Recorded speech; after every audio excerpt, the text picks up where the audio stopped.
Hi friends, today we'll start with the chapter number 4 of your chemistry 1 portion 11 stand, that is the next chapter is your periodic table. Okay, this chapter is a very important chapter as far as the chemistry 1 part is considered, because in this chapter we are going to learn certain new concepts, certain new elements and how the elements came into existence.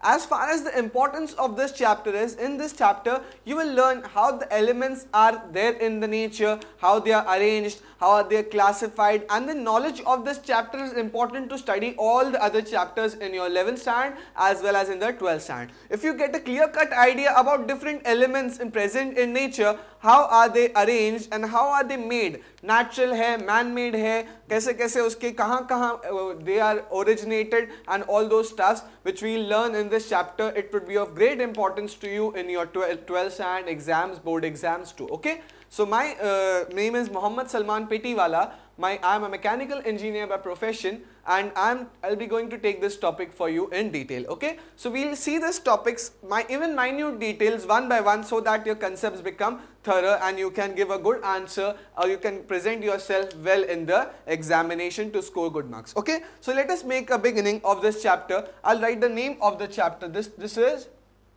chapter number 4, periodic table.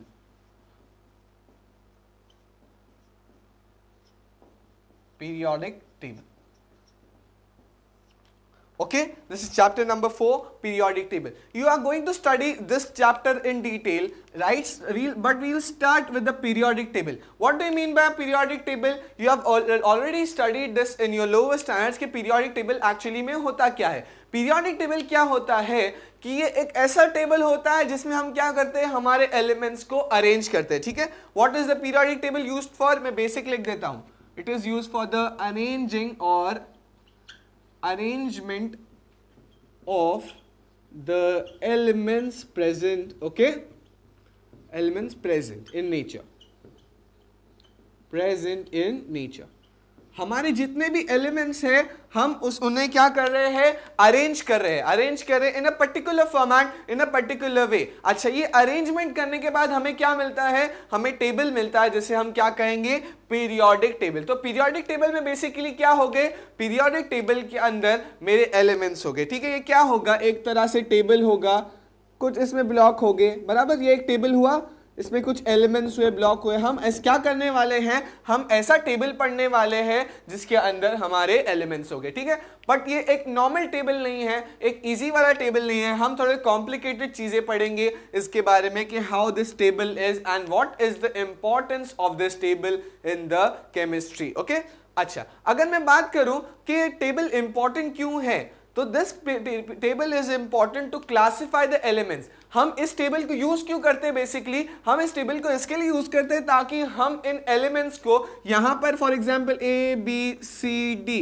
E F G H I, हमारे पास ये A B C D E F G H I हमारे पास ये elements हैं. हमें इन elements को एक प्रॉपर ऑर्डर में रखना है, एक प्रॉपर जगह पे रखना है. ठीक है, इसके लिए हम क्या यूज करते हैं, इस टेबल को यूज करते हैं. Now you will ask me one question कि why is it necessary to learn a table. हम टेबल क्यों पढ़े, हम अलग अलग एलिमेंट्स पढ़ सकते हैं ना. तो I give you an answer कि in nature there are around 118 elements. कितने एलिमेंट्स है नेचर में, 118 एलिमेंट्स है.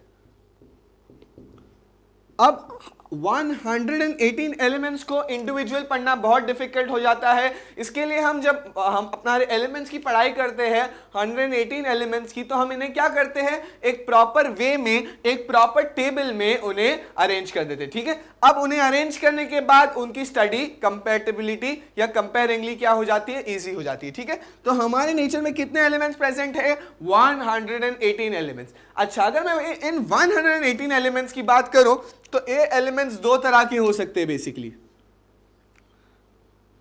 These 118 elements can be basically of two types. First is naturally occurring elements. Naturally occurring elements. And the next type is artificial or artificially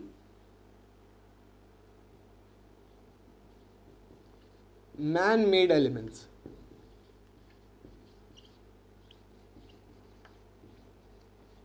ठीक है, ये दो types में basically हम एलिमेंट्स को हमारे क्लासिफाई कर रहे हैं। किसमें? सबसे पहले naturally occurring elements. Naturally occurring elements कौन से होते हैं? ये वो एलिमेंट्स होते हैं जो हमारे नेचर में नेचुरली या रैंडमली हमारे नेचर में पाए जाते हैं। ठीक है, ये नेचुरली पाए जाते हैं। एग्जांपल दे दूंगा तो आपको समझ में आ जाएगा। नेचुरली अवेलेबल मटेरियल एलिमेंट्स की बात करूं तो ऑक्सीजन। चलो, ऑक्सीजन किसने बनाया? ऑक्सीजन बनाया हमारे नेचर ने। मैन ने ऑक्सीजन को बनाया? नहीं, मैन ने ऑक्सीजन को नहीं बनाया।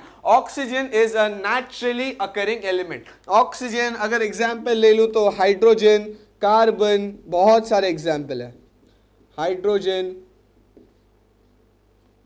Carbon, these are all examples of your naturally occurring elements। ये कहां से आते हैं? ये हमारे नेचर में ऑलरेडी प्रेजेंट है, नेचुरली प्रेजेंट है। नेचर ने हमें ये एलिमेंट्स दिए हैं। ठीक है, ये कौन से एलिमेंट है? हमारे नेचुरली अकरिंग एलिमेंट्स। नेक्स्ट की अगर मैं बात करूं मेरे आर्टिफिशियल एलिमेंट और आर्टिफिशियली मैन मेड एलिमेंट्स, ये कौन से एलिमेंट है जो मैन ने बनाए हैं? मैन ने अपने रिसर्च, अपने केमिकल रिएक्शन, अपनी नॉलेज और मैन ने अपने इंटेलिजेंस का यूज करते हुए इन एलिमेंट्स को बनाए हैं। For example in type of element में आ जाते हैं हमारे radioactive elements. Example is radioactive elements. By some combination, हम कुछ कॉम्बिनेशन ऐसा यूज करते हैं, कुछ ऐसे मटेरियल यूज करते हैं जो मैन ने बनाए। फॉर एग्जाम्पल एक रफ एग्जाम्पल देता हूं आपको कि प्लास्टिक के नेचर में मिलता है थर्माकोल के नेचर में मिलता है नहीं, मैन ने प्लास्टिक और थर्माकोल को बनाया है। ठीक है, वो एलिमेंट्स किसने बनाए हैं? या तो वो एलिमेंट्स नहीं कहलाए जा सकते, पर इन मटेरियल्स को, इन चीजों को किसने बनाया? मैन ने बनाया। अगर मैं आयरन की बात करूं तो आयरन को मैन ने नहीं बनाया। आयरन हमारे पास अर्थ की क्रस्ट में से as a naturally occurring element मिलता है, पर कुछ ऐसे आर्टिफिशियली एलिमेंट्स ऐसे हैं जो मैन ने आर्टिफिशियली बनाए हैं। ठीक है, तो टोटल कितने एलिमेंट्स हैं मेरे पास? टोटल मेरे पास 118 एलिमेंट्स है। अच्छा, जब मेरे पास 118 एलिमेंट्स है तो इन 118 एलिमेंट्स को मुझे एक प्रॉपर वे में क्लासिफाई करना पड़ेगा, एक ऑर्डर में रखना पड़ेगा, एक पर्टिकुलर फॉर्मेट में मुझे इसे स्टडी करना पड़ेगा। ठीक है, इस स्टडी के लिए हम क्या यूज करते हैं? इन स्टडी के लिए हम यूज करते हैं हमारा periodic table. So why is the periodic table used? Periodic table is used for the systematic or systematical study of the elements present in nature। ठीक है, ये हमारा यूज है। क्या यूज है कि हम उसे सिस्टमैटिकली अच्छे से स्टडी करना है किन्हें? हमारे मटेरियल्स को, एलिमेंट्स को। ठीक है, so this is the purpose और this is the most important significance of your periodic table. ठीक है, अच्छा, अगर पीरियोडिक टेबल की बात करूं तो पीरियोडिक टेबल के अंदर क्या होते हैं? पीरियोडिक टेबल के अंदर मेरे एलिमेंट्स होते हैं, बराबर। अच्छा, एलिमेंट्स कितने? 118। अच्छा, अगर if I talk about the early centuries, if I talk about the year 1800 में अगर मैं बात करूं तो वहां पर कितने एलिमेंट्स इन्वेंट किए गए थे? बताए, डिस्कवर सिर्फ 31 एलिमेंट्स डिस्कवर किए गए थे। 1800 तक या 18th सेंचुरी तक कितने एलिमेंट्स हमारे पास पता थे? हमें सिर्फ 31 एलिमेंट्स पता थे, बाकी के एलिमेंट्स हमें पता नहीं थे। ठीक है, अच्छा, जब लेटर ऑन इन 1885 में क्या हुआ? और कुछ साइंटिस्ट ने, फिजिक्स ने, केमिस्ट ने क्या किया? और एलिमेंट्स के बारे में साइंटिस्ट ने डिस्कवरी करना शुरू की। एंड 1885 में in the time period of 85 years scientist ने कितने एलिमेंट्स डिस्कवर कर लिए पता है? दे discovered around 63 elements. How many elements they discovered? They discovered 63 elements। और if I talk about this year, then 2013 में साइंटिस्ट ने कितने एलिमेंट्स कर लिए हैं? 113 एलिमेंट्स। ठीक है, इतने सारे एलिमेंट्स उसके बाद फिर से 1885 के बाद डिस्कवर हुए। ठीक है, अच्छा, if I talk about the number increasing, तो यू कैन सी कि क्या हो रहा है? 1800 में 31, उसके बाद 63, उसके बाद 113। इसका क्या मतलब है कि हमारे पास हर साल कितने elements, sorry this is not 113, this is 118। हर साल हमारे पास क्या हो रहा है? कुछ एलिमेंट्स डिस्कवर होते जा रहे हैं। अब जब हमारे पास एलिमेंट्स डिस्कवर होते होते कितने 118 हो गया, तो 118 तक जब हम आए तो क्या नीड आ गई कि जो एलिमेंट्स है उन्हें प्रॉपर वे में हमें क्या करना है, क्लासिफाई करना है, अरेंज करना है। ठीक है, इन्हें जब अरेंज करना है प्रॉपर वे में तो हमने क्या यूज करना शुरू कर दिया, हमने यूज करना शुरू कर दिया हमारा पीरियोडिक टेबल। ठीक है, तो हमारा पीरियोडिक टेबल के बारे में we'll make a study and at how this came into existence and how are the basics related to it, what is the history, what are different theories, what are the different arrangements of the elements, what are the different locations of the elements, all these parameters हम ये यहाँ पर ये chapter में study करेंगे। ठीक है, so please make a note of these before going forward to the actual chapter. We'll be studying the first the theories, different types of theories which were proposed by different scientists. अलग अलग scientist ने अपनी अपनी theory दी, कुछ theory accept हुई, कुछ theory reject हुई। ठीक है, हमें सब स्टडीज करनी है related to those theories, but before going forward I would like you to copy this down from the board.